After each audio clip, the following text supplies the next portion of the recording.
สวัสดีครับสวัสดีพี่น้องสุขทุกคนครับพี่น้องมือนี้พาพี่น้องมากินหม่ำ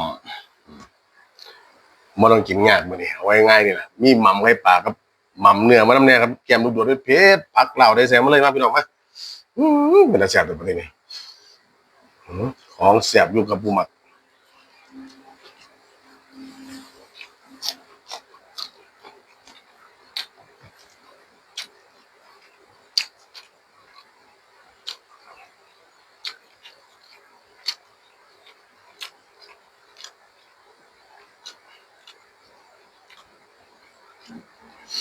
ทำยังไงหรอน้องพี่น้องเนาะ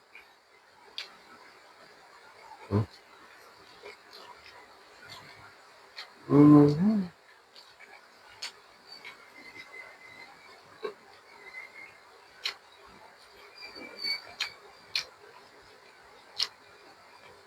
หม่ำเนื้อพี่น้อง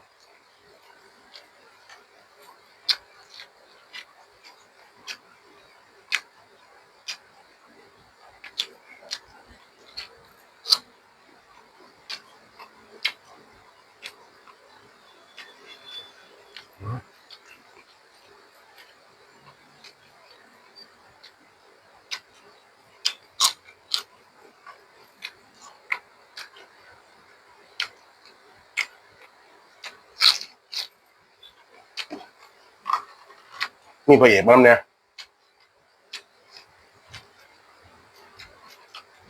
ขาดบ่ได้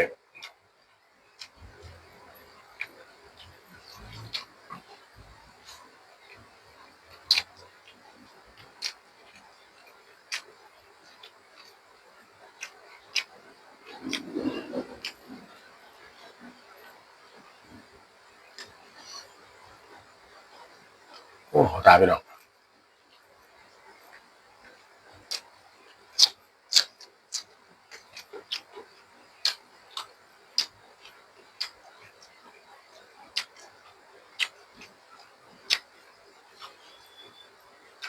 หม่ำหรือว่าแลนเป็นบ่ดีพี่น้องแซ่บอยู่มาเพื่อพี่เพื่อนน้องทุกคนครับอืม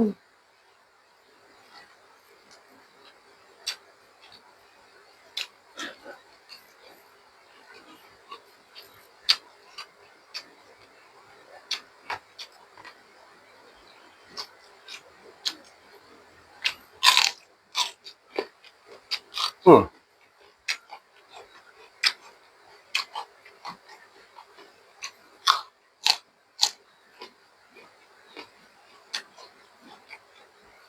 กรอบดีพี่น้อง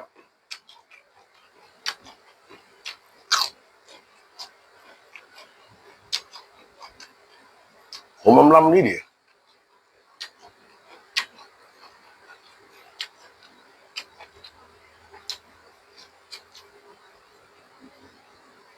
อืม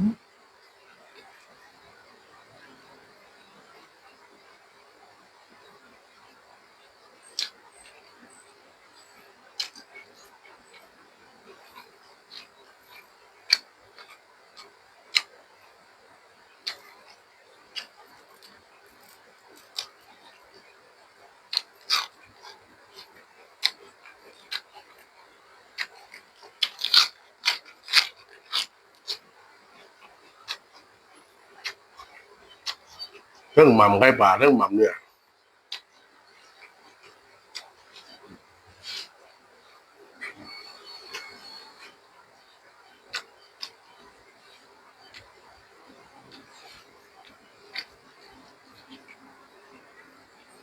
อืม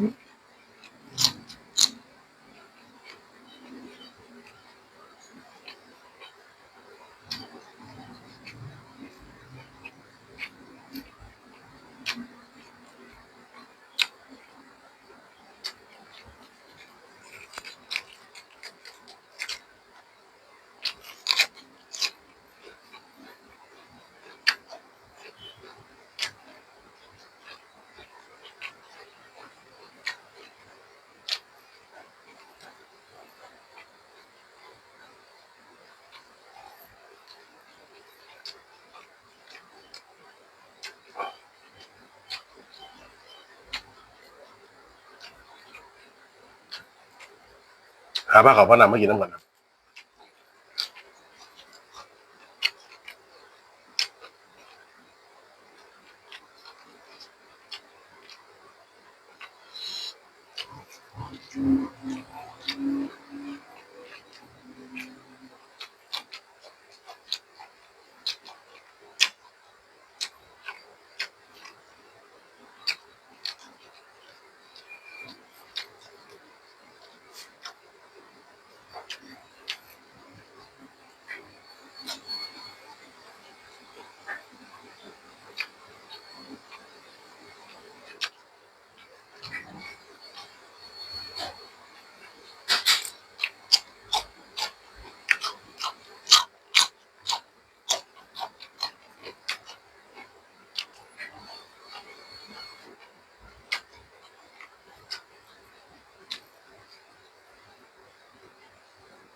เอาละครับพี่น้องครับ